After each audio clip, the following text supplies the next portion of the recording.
Yeah. Also because Mimi has to leave early, so I have to make sure I get all the good stuff in. כן, סליחה. It's okay. I have jet גם lag. לי חסר יום, שלא תחשוב. I know. I have jet lag. My wife came home. I have jet lag, You can go to the airport to pick her up. and the plane's coming in earlier and earlier. Right. It's Came in at 4:37. I'm not letting them use that. I'm not letting anyone I have to pick up use that flight anymore. It ruins my day. Yeah, I know. Yeah, I know. So we saw the story with Givon, and we have to look at the maps, and there's sort of like a basic question that we have to ask of kind of why do they do this? Okay. And what I have here, I don't have the screen, but I'll share with you. There's a Yerushalmi Gemara, and then there is a Medrash, and we looked at the Rambam last time about when Yehoshua came in with the Jewish people, they offered conditions, and they said, "Oh this, oh that, oh this." So either you'll make peace, either you go to war, or you could check out. Now, some people look at it as saying, "Oh, well, it's just a convenient way of saying, oh, well, you came in and took everything, and oh, what I mean." But look at this. So look at this with the Yerushalmi. I'll read a few word for word. Don't worry. Amrei B'Shmuel Bar Nachman Shalosh, and this is, by the way, this is the Yerushalmi in Shavias. It's from the Jerusalem Talmud, which is not the Babylonian Talmud. And Jerusalem Talmud covers areas which are not normally. I mean, not normally, but there are a lot of areas in Jerusalem Talmud which do not have Babylonian Talmud. So, for instance, in Zerayim, everything has to do with Shavuos. So, in this sixth chapter, it's talking about what places in Israel are you required to give Shemitah? What's in Israel? What's not in Israel? What's considered part of Israel? What's not considered part of Israel? Which we can then understand why the Babylonian Talmud never addressed that, because they're in Babylonia. So what are they? They only discussed the stuff kind of like that they knew they had to do, or that they would hopefully do one day, such as karbanos, things like that. But right now, Shavuos, so all of Zerayim, there's only one tractate really that has real Babylonian Talmud, which is Brachos. And after Brachos, it goes right to Moed, which is then Shabbos, Erev, and Pesachim. There is Shkolim, but Shkolim is actually Jerusalem Talmud. Now, there is a great question actually in the Daf Yomi now in the Gemara in Gittin, which talks about bringing a get, and you have to present it in front of witnesses, and what's considered from outside of Israel, what's not. I actually on Shavuos I covered a question of which Rav Herzog dealt with in, I don't know, it was in the 50s probably, and consulted with a lot of big rabbis of whether or not a lot is considered part of Israel. Do you have to keep 1 day or 2 days of Yontif in a lot? I mean, I haven't been to a lot in a long time, and my guess is probably have to keep 3 days Yontif in a lot because very popular destination. There's some questions about Shemitah. Definitely Shemitah. So this question was regarding Yontif. He paskined, Rav Herzog did, as most of the rabbis did, that it's only 1 day Yontif. Only 1 day. It is considered Eretz Yisrael. If not, because certainly it's within the construct of the state of Israel, so it probably is part of Eretz Yisrael. But there are places, there were places in the Negev, some places like that. Like, does it really require Shemitah? These are very fascinating questions. And how far north do you go? Yeah. So, אבל אבי, אין חומה שמה, אז מה השאלה? זה שייך לישראל, ואין חומה, אז מה הסיפור? Has nothing to do with Hamas. Has to do, is this considered part of the biblical boundaries of Israel or not? And that's it. So, שלמה היה באופיר, אופיר זה yeah, I know. Look, so if you're going to say biblical boundaries also, then you're going to say in Syria, you also have to give, if you look at, when we'll get to Malachim, like in 10 years, you'll see the biblical boundaries of Israel are, and certainly in the times of Shlomo HaMelech, were, quite vast. The world would be aghast today. So the Yerushalmi says that Shalosh Parstigios. It's an interesting word, Parstigios. Also, Jerusalem Talmud is much, much more complicated. It's not regular Aramaic. It's much more sophisticated Aramaic and very, very difficult language. It doesn't flow very well. And so he gave 3 Parstigiot, which he said there are 3 orders or 3 commands or conditions, whatever you want to call it. He sent to Eretz Yisrael, Ad Shali Kansul Eretz, until he came into the land of Israel. Mishehu Rotzeli Panos Yifaneh. If anybody wants lihipanot, Arois medir, if you want to run away, if you want to turn away. Gezant hate. Lahashlim yashlim. Lahashlim lo lahashlim l'shalem kesef. Lahashlim is shalom. If you want to make peace, then make peace. Lasot milchama ya'aseh. And if you want to make war, you make war. Girgashi, again, we mentioned last time, the Girgashites. Pina vehemin lo lakadosh baruch hu v'halo Afrike. Right? So the Girgashites, they believed in Hashem and they heard what happened and they knew, what's best for them. So they decided to go to Africa. Ad bo'iva lakachti eschem al eretz ka'artzachem zu Afrike, because they have a pasuk. It says, okay, fine, they went to Africa. Givonim, the Gibeonites, which is what we're talking about here in the 9th, and ultimately that we'll see in the 10th chapter as well a little bit, that they hishlimu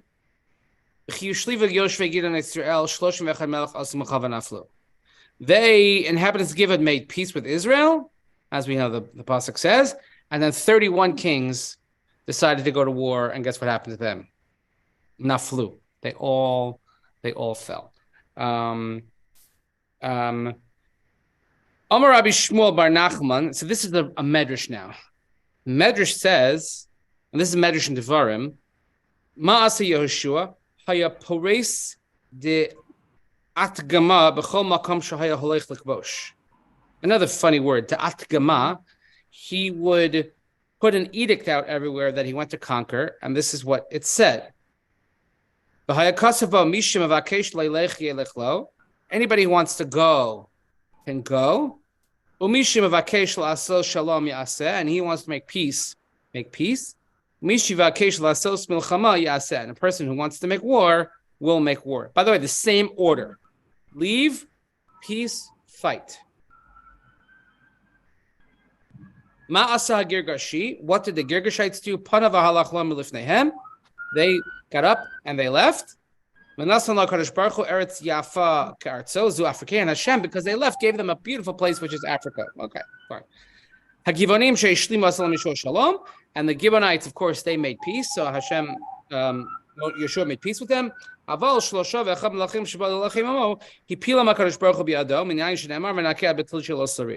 However, the 31 kingdoms that decided to stay, they decided they're going to fight. They know better. And it says, by the way, that Hashem, Hipila HaKadosh Baruch Hu, Hashem is the one who struck them down, because it says, how do we know?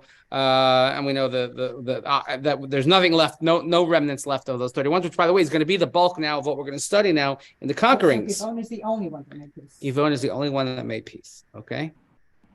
So there's an obvious question then. You see where I'm going with this?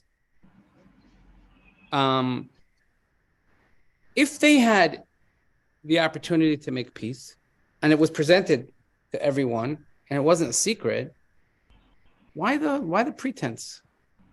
Remember The pretense on the part of Givon. Like Givonim, they had to dress up and they acted up, like they put on the old looking shoes and the old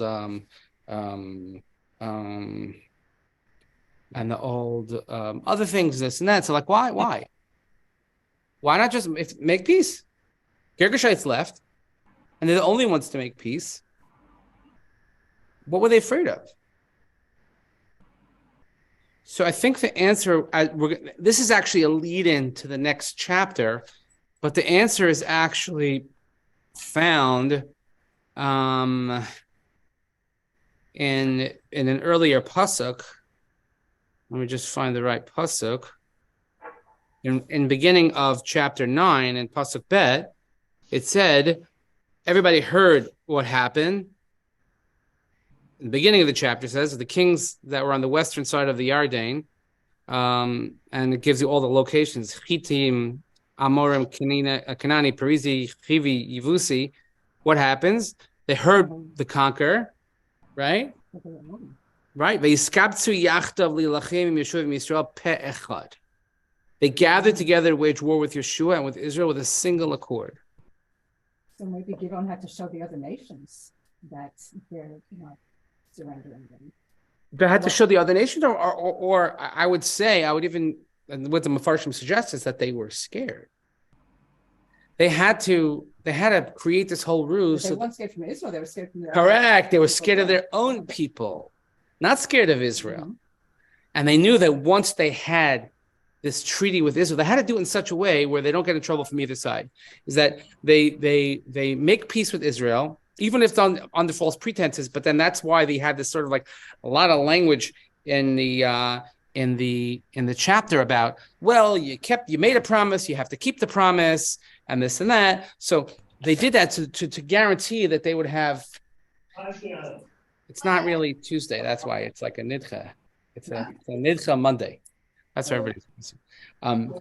They had to make it like they were making peace, but they had to fool their own people, because if they would admit to their own people, meaning their neighboring kings, whatever, who all banded together, which we never saw them band together before, but now all of a sudden they're banding together and saying, "Oh, guess what? We're having peace with Israel." No. You can't do that. You can't be an ally. So there are. I mean, this happens all the time. It happens even today. It happens I deal with this all the time. Like when we talk about whether how vocal it could be pro-Israel in Congress, let's say. So there are many congressmen and women who will say, "Oh, I openly support and I vote for the bills, but I'm going to make a statement. I'm just not going to put it on my website. I'm just not going to put it out there." Different countries who are always back channeling. Correct.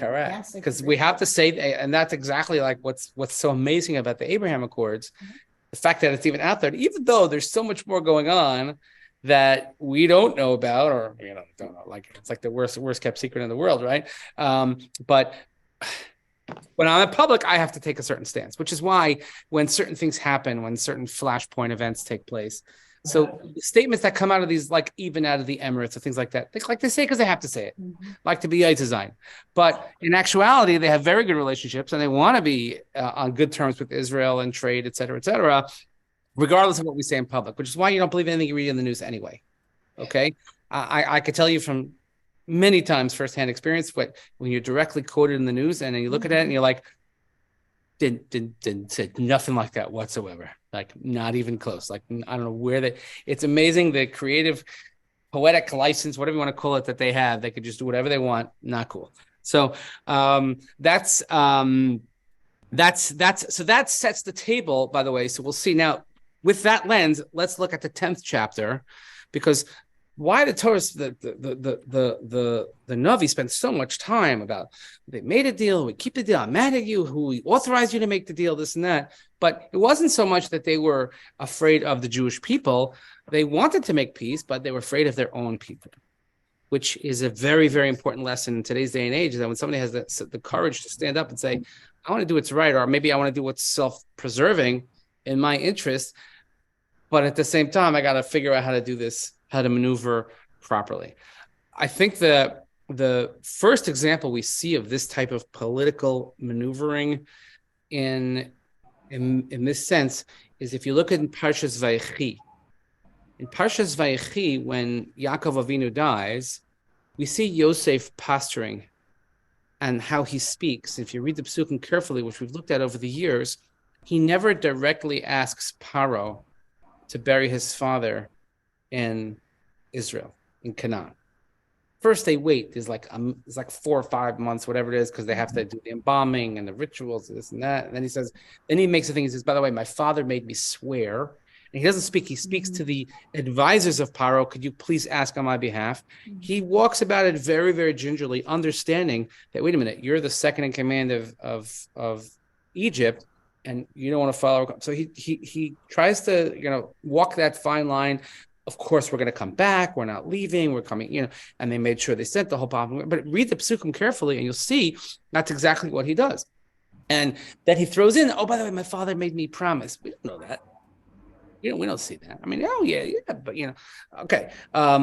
He said one day, and that's why Yosef said, when I die, he does make them promise. He says, Hashpeah Yishpia, he'll take my bones up. But again, sometimes you have to be political. Sometimes you have to play the game, as it were. You can't just go out and do whatever you want or say whatever you want and be whatever you want. It just doesn't work. The world doesn't work like that. So here also the Givunim. So with that, let's look at now chapter 10. So, Vayihi Kishma Adoni Tzedek Melech Yerushalayim. if I am not mistaken, I believe this is the first time that Yerushalayim is ever mentioned in Tanakh. And by the way, Yerushalayim is always spelled without a yud. I used to know a reason for that once, but I don't know why. It's funny, Metzuda Tzion, he said, Adoni Tzedek, he says, Kach Shemo, that was his name. In the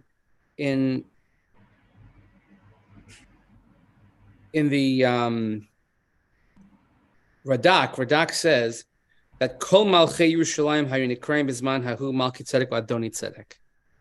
Remember, we've heard of Malki Tzedek before. Malki Tzedek is Shalem, and that's Yerushalayim is Yira and Shalem. Yira is fear and Shalem is peace or wholeness. So that's where Malki Tzedek, he says, Moshe Namar Malki Tzedek Melech Shalem, Hu Yerushalayim Moshe Kosav Yehi B'Shalem Sukkot. V'nikru Kain Ba'avur Yerushalayim Shehu Makom Tzedek. Jerusalem is a place of righteousness or a place of being just. But the Torah, when the Torah, specifically in Parashas Re'eh and in other locations, talks about where the Beis HaMikdash is going to be, right? What's the language that the Torah uses? We just read it on the second day of Shavuos, right? We don't say, it never says Yerushalayim Ir HaKodesh. You ever wonder that? It never says, it just, it says what? מקום הבחירה. Right, Makom Asher Yivchar. You ever wonder why? מה זה היה? זה היה שום דבר. עיר ריקה עם יבוסים, ולכן דוד מחליט לבנות שם את בית המקדש, לא? Okay. Well, yeah, I had to make a deal, but we knew that was a place that it was destined for because of the Akedah and the dream, and like all kinds of stuff happened there, and something special about that place. So why not just say Yerushalayim? I can let me see if I have this. Hold on. But I don't understand it. You what? There's a commentary, but I don't understand it. I just saw this last week, so I'll share with you. This is worth sharing, actually, from the chief rabbi of the UK, from Rabbi Mervis, for Yom Yerushalayim. I remember this. He sent this out, so I saved it. Mm-hmm. On 21 separate occasions, the book of Dvarim we're told about V'makom asher yivchar Hashem, the place God will choose, which we of course know is Yerushalayim. And by the way, for 400 plus years, the Mishkan stood in Shiloh. Okay. It wasn't even Yerushalayim. If you ever get to see the makom where the Mishkan was in Shiloh, it's phenomenal. It's so cool. And if you can't bring yourself to go to that part of the country for various reasons, then they have a great virtual tour of it, which is really good. So he says, similarly in the book of Bereshis, Malki Tzedek, who came out to welcome Avraham, is described as Melech Shalem. Again, that's what we're talking about right here, which is in Jerusalem. He wanted to sacrifice his son Yitzchak on the Kid on Har HaMoriah, which is Jerusalem. It seems as if the Torah is going out of its way not to mention Jerusalem by name. It's something that we know, but we don't think about it. It's a great point. The Rambam in the Moreh Nevuchim gives three reasons. And the third is the most powerful, is in order to preserve the unity of the Jewish people. As the nation came under the leadership of Yehoshua into the promised land to possess it, the Rambam says, had they known exactly what Jerusalem was, there was a danger that there could be civil war. Each tribe would fight against the others in an attempt to gain control over that city and ultimately rule the whole people. Therefore, Jerusalem was hidden from them. The Rambam also says that only once a king would be appointed and anointed to rule over the entire people that Jerusalem would be established as the eternal capital of the Jewish nation. It's clear that King David was aware of the way in which Jerusalem would serve to unify the people. That's why when he brought the city from Aranah, the Hayevusi, right, he raised 50 shekels from each of the 12 tribes for the 600 shekel cost. He wanted them all to have a chelek, a portion in it. It would belong to everyone. Not only that, through all the mishmarot, the procedures of the temple service, there were always representatives of all tribes to guarantee that the temple service ran collectively. There was the half shekel contribution, which came from every individual to ensure that Jerusalem and its temple service would always belong to the entire nation. So therefore, in Psalm 122, we say, Yerushalayim habiniyah ki'ir shechubra le'yachtav. Chubra le'yachtav. Jerusalem is built as a city which is joined by all of its parts. The hilltops, the mountains, the valleys, they all join in order to produce one single city representing the unity of the entire people of Israel. And we now focus our attention on Jerusalem. Okay, that's his point. But that's a really great insight. Not so much antagonism. Oh my gosh. Well, first of all, if you look at the story of Pelegish Begiva, 19 and Judges, yeah, I'd say they had some. I mean, they went to war. But Jews, we have a lot of we have trouble getting along.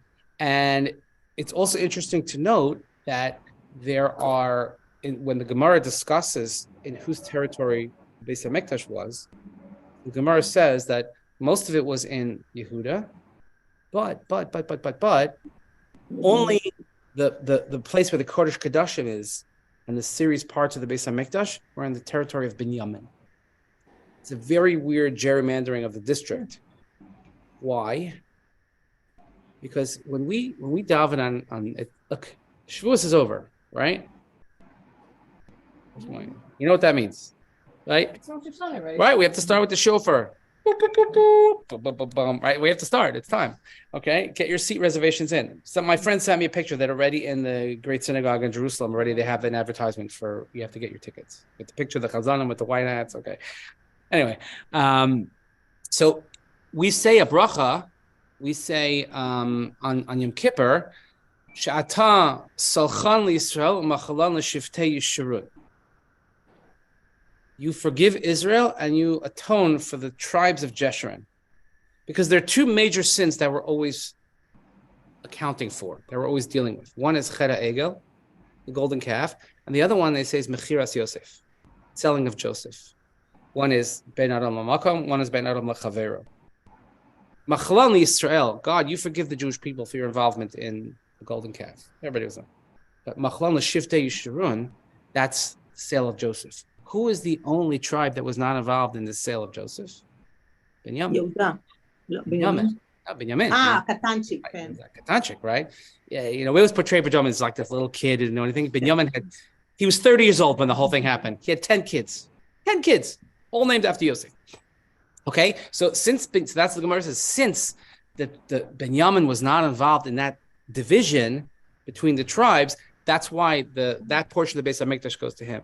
But it dovetails nicely why Yerushalayim is not mentioned, and this is the first time that it's mentioned in Tanakh. And it's just kind of like a thrill on, like, oh yeah, by the way, he was the king of Jerusalem, but we don't know it as Jerusalem yet. It just happens to be. Okay. So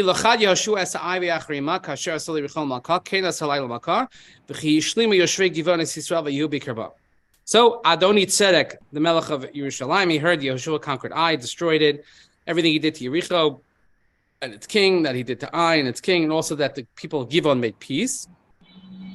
They were very afraid because Givon was a great city. We saw that it's actually sort of like a region. We saw Kiryat Yarim and all those places, and it was like one of the royal cities. It was a very important part in that kingdom to have those advantageous areas outside. Because again, Kiryat Yarim from Yerushalayim, it's a suburb of Yerushalayim, right? So it'd be like if you were the king of Manhattan, and then you're looking at Teaneck made peace with the enemy, and Scarsdale made peace with the enemy, and take your pick, whatever. Okay. And also the people it was greater than I, and the men were quite mighty. Vayishlach pasuk gimel, Vayishlach Adoni Tzedek melech Yerushalayim el Hoham melech Avram. Okay, this guy was like nothing special. He was just Hoham. I had to do it. I'm sorry. I couldn't not say that. There's no way I could not say that. But they have great names. So he was Hoham Melech Hebron. You're talking about Yerushalayim, and then northwest is Givon.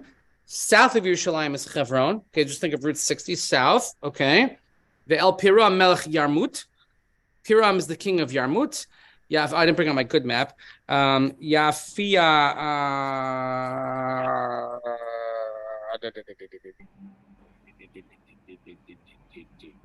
Keep on, not really. This one doesn't. This is always other places.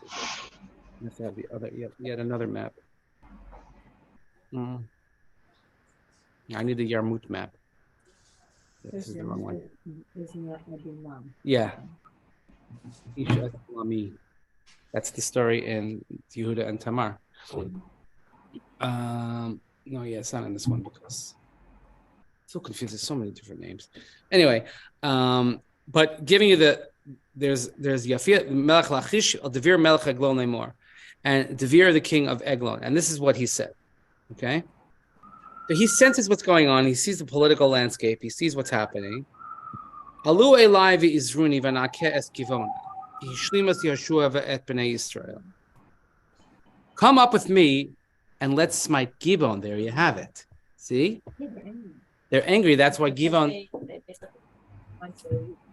and that's why Givon has to create the ruse that Givon did was not to fool the Jewish people because they already had. They could have just come and offered peace. It's because they were afraid of what was going to happen to them, right? Because they made, but now they have the backing. That's the whole thing. It's because they have the backing of Yoshua made a promise to them, and the Zakanim made a promise to them. Okay, so let's see what happened.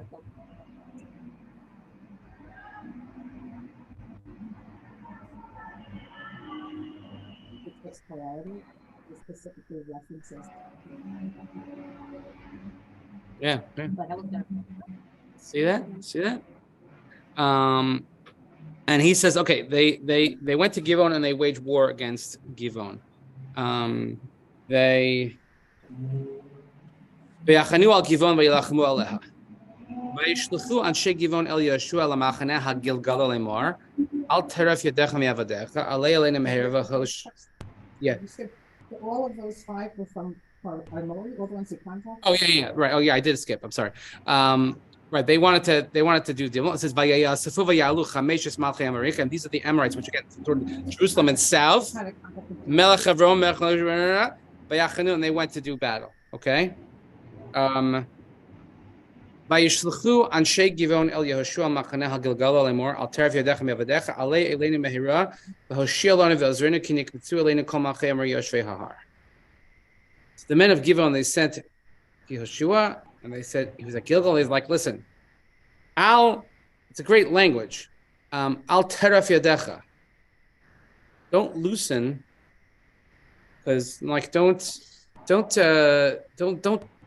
forget about us. Come quickly and save us, because the Amorite kings are gathered against us.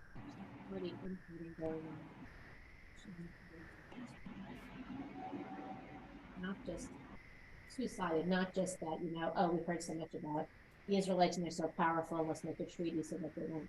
But also, I have all these neighbors, we all have our territories, but everything is so loosey-goosey and flexible and fluid, and therefore maybe by aligning ourselves, then if and when the time does come, which we don't know when it'll be, they can help us.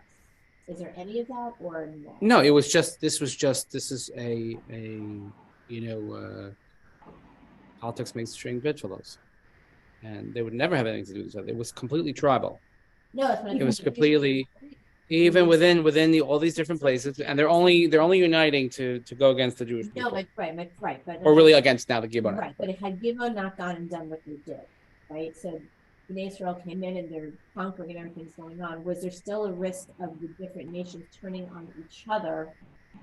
Was there any concern? Were the Gibeonites concerned at all about being ganged up on by anybody else for not reasons of what they did? No, because we're told at the beginning of chapter 9, it says that when all the kings heard what happened,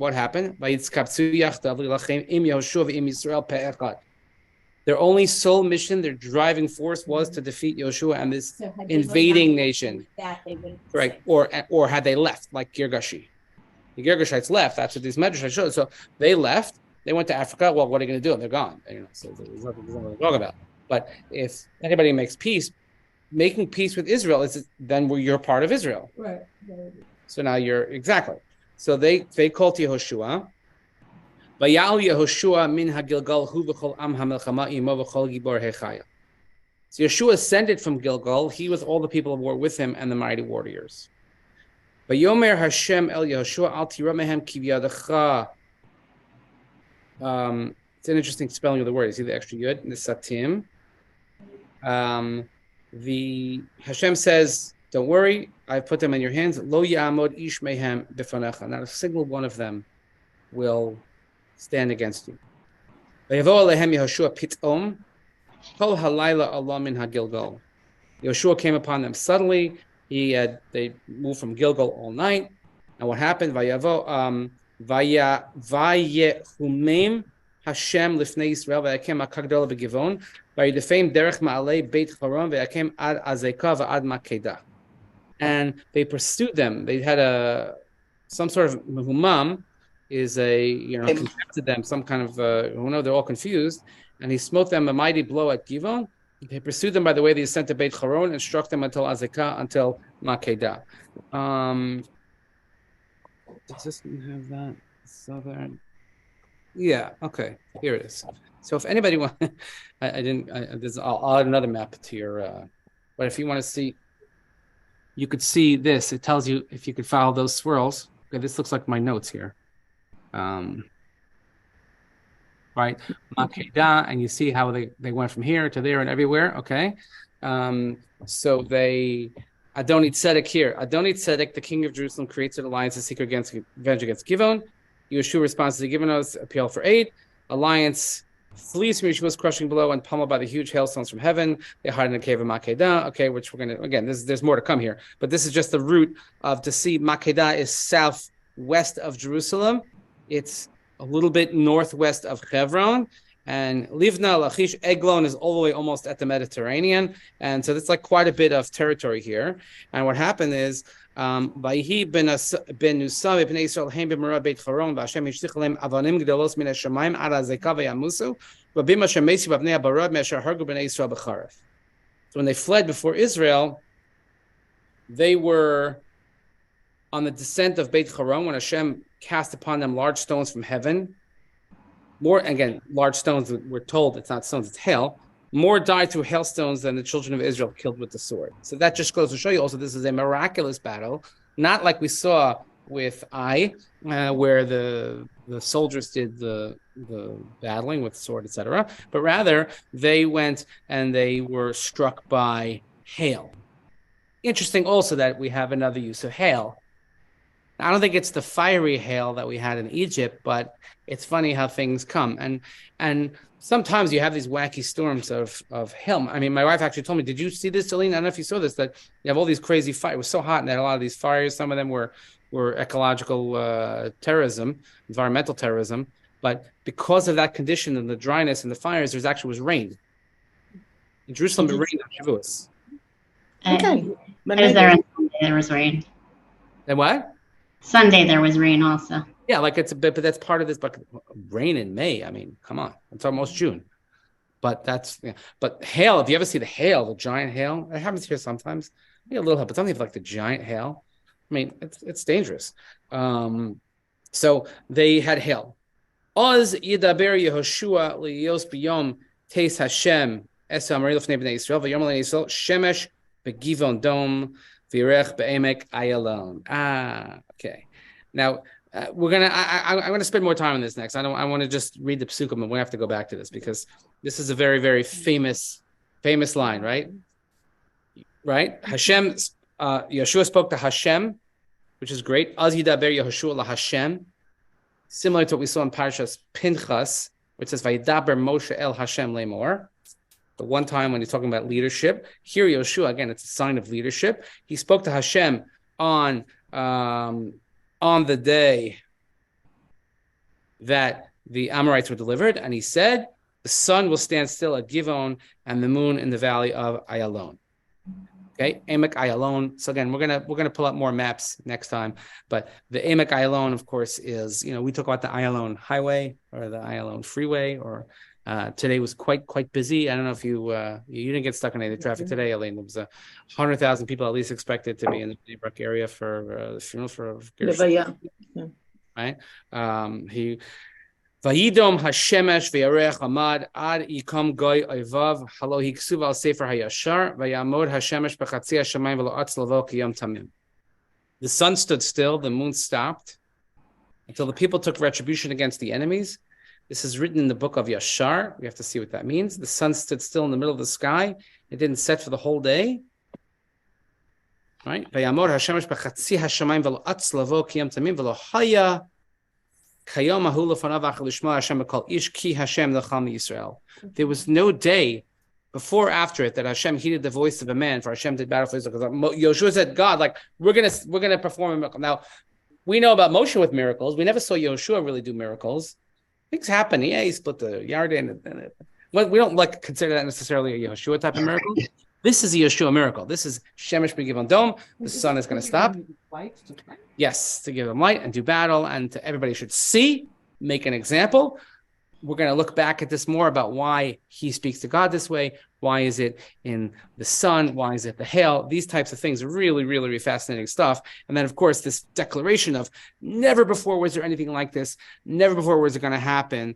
And Ki Hashem Nilcham Yisrael, because Hashem then did battle with Israel, which also reminiscent of the lines that we had in Ki Nilcham Hashem in Mitzrayim, that Hashem did battle with Mitzrayim again for the Jewish people. It's very, very reminiscent, very Bishalach like type of psukim right before Moshe splits the sea, and these psukim are sort of also very Bishalach like.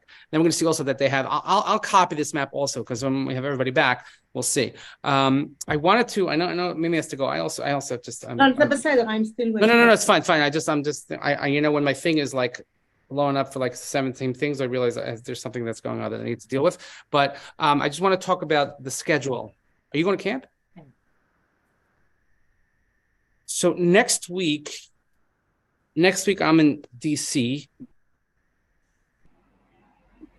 and then I'm here for 2 weeks, and then I'm not here because of the Israel mission and all that, and then I'm here for 2 weeks, and then I'm away. So the question is I'm happy. I'll put the dates out to the group. I'm happy to continue on the weeks that I'm here. I would love to.